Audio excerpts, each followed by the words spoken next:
And before we get started, I'd just like to introduce myself and give you a brief background as to why I'm here.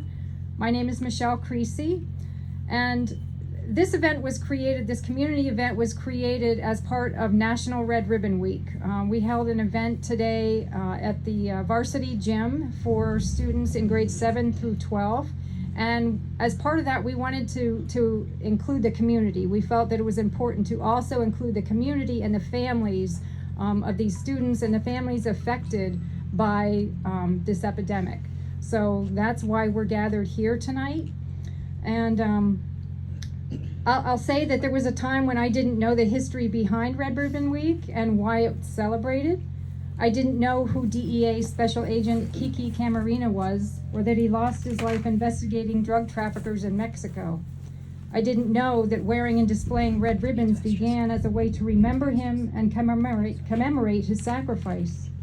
I didn't know until the unimaginable happened to our family, until not my child became our child. Never did I dream that one day my family and I would be swept into the darkness that active addiction brings, and I certainly never could have imagined that we would be burying a son as a result of it. Our son, Jeremy Howard Creasy, was born on July 1st, 1990, and he died on June 8th, 2018 as a result of a fentanyl overdose. He was 27 years old. From that moment on, Jeremy's life, and yes, his death, would be assigned a new journey. Jeremy's journey was formed, and our mission became clear: to advocate, educate, and raise awareness about the disease of addiction and overdose, and offer support to those struggling with addiction as well as those in recovery. In closing, I'll share the following staggering statistics. In the United States alone, nearly 300 people every day die from overdose. To put it in perspective, each pair of shoes that you see on the track behind you represents a life lost to overdose. 300 pairs of shoes representing 300 lives.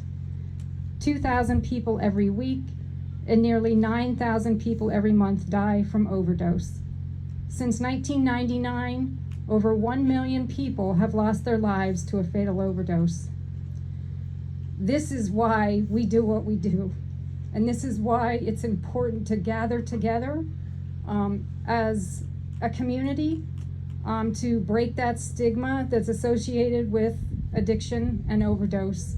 And so, I just want to thank all of you for coming out, because you all are part of the solution. And by coming to events like this and speaking about it, saying their names out loud, this is how we shatter stigma. So I want to thank you. And now I'd like to introduce Tressa Peters.